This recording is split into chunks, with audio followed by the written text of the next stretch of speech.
La diputada nacional del bloque Democracia para Siempre y candidata a diputada nacional por Provincias Unidas, Dania Tabela. Dania, Martín López Latra te saluda, ¿cómo te va?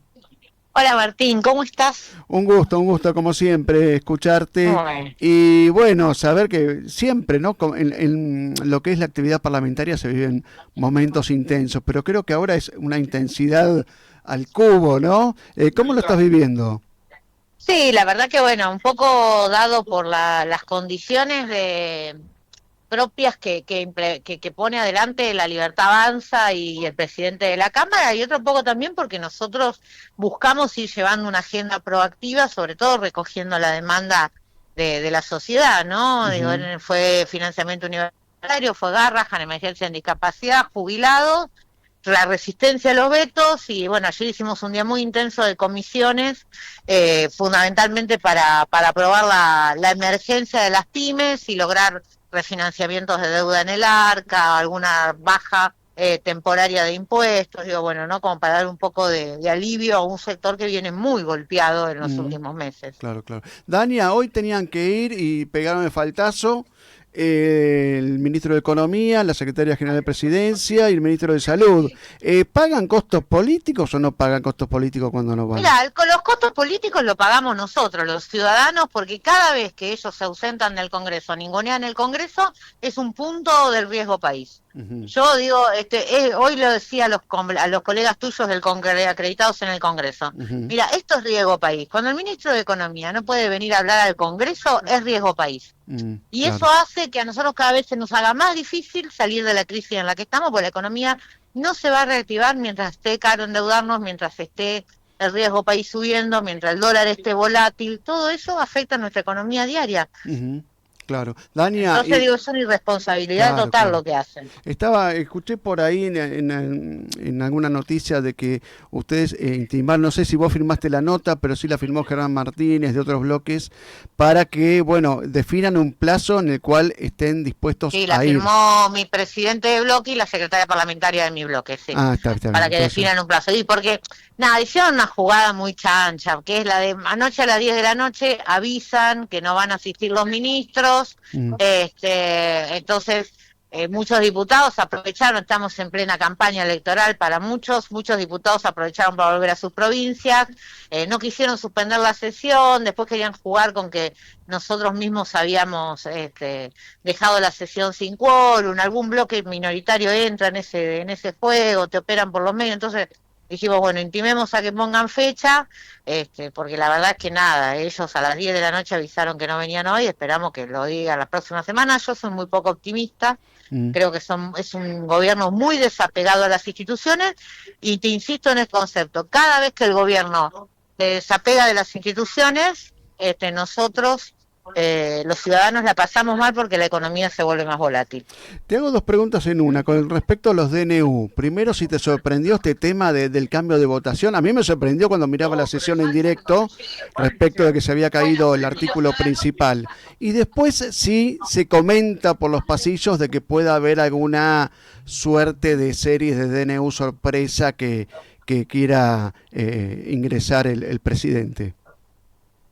Mira, que se caiga la votación a mí mucho no me sorprendió porque sabíamos que teníamos el número muy fino, de hecho en algún momento hasta evaluamos que no teníamos quórum, Mm, así que era una sesión difícil, donde efectivamente, bueno, es lógico que, pues es lógico, no sé si es lógico, pero suele pasar que haya algunos cambios de votos producto de presiones externas. ujú. Y sobre todo porque en el medio se estaba negociando este salvataje del FOD de Estados Unidos y demás. Bueno, algunos gobernadores recibieron presiones extras para no acompañarlo.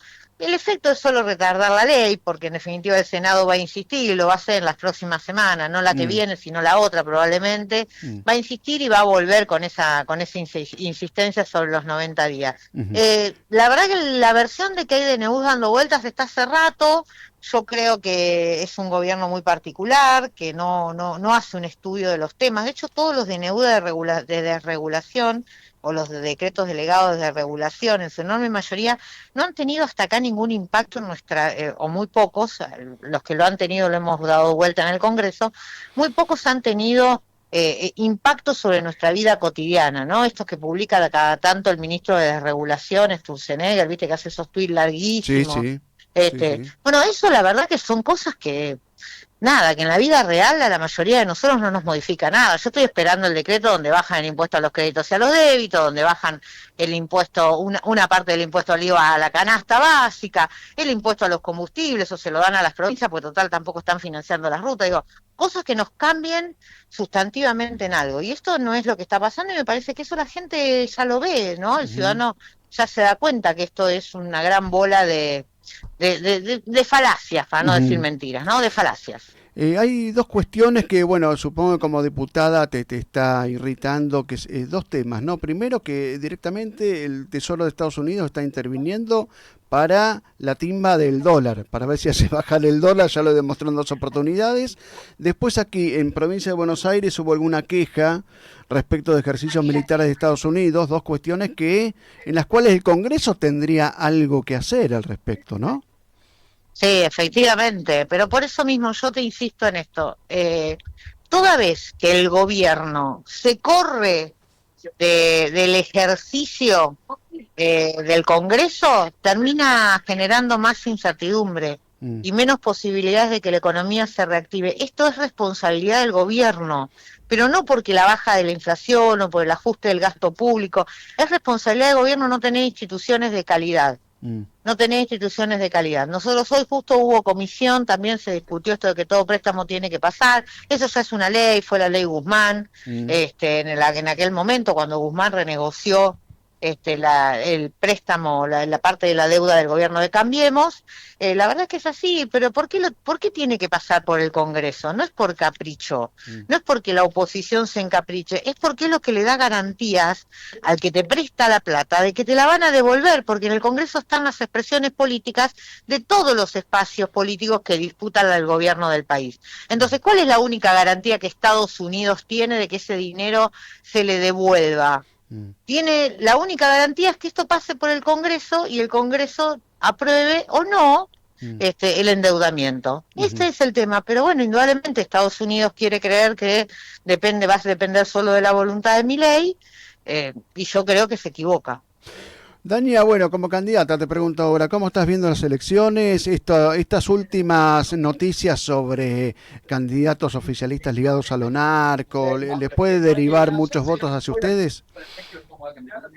Mira, nosotros estamos haciendo un esfuerzo enorme por romper la polarización. Me parece que hoy Provincias Unidas, estamos haciendo justo en un rato el acto de cierre en la ciudad de Buenos Aires, con la presencia de los 6 gobernadores que hoy se inscriben en el espacio y que han formado el espacio junto a Florencio Randazzo y algunos de nosotros que acompañamos en este proceso. Yo creo que son muy malas las dos listas de la polarización en la provincia de Buenos Aires. Una, porque efectivamente la vinculación del primer candidato con el lavado de dinero de origen del narcotráfico es muy complejo, sobre todo cuando vos venís a plantear y a discutir un tema tan sensible en la provincia de Buenos Aires como es la seguridad, ¿no? Que está directamente vinculada al crimen organizado. Entonces, es muy complejo. Y por el otro lado, la lista que encabeza el doctor Tayana es una lista extrema del kirchnerismo, ¿no? Con una representación estricta del kirchnerismo, sin representación de los territorios, con poca presencia de los espacios de los intendentes. Entonces me parece que son dos listas muy alejadas de la realidad, muy al servicio de la polarización, que es el único negocio que hoy te pueden demostrar, el único negocio en el buen sentido, digo, ¿no? La única forma que tienen hoy el mileísmo y el kirchnerismo de mostrarse ante la sociedad, que es enfrentándose el uno con el otro y sin proponernos ninguna salida de las crisis que estamos atravesando. Perfecto, Dania Tabela, diputada nacional, candidata por el espacio Provincias Unidas, te agradezco muchísimo este contacto. No, muchísimas gracias a vos y bueno, estamos en contacto permanente. Bueno.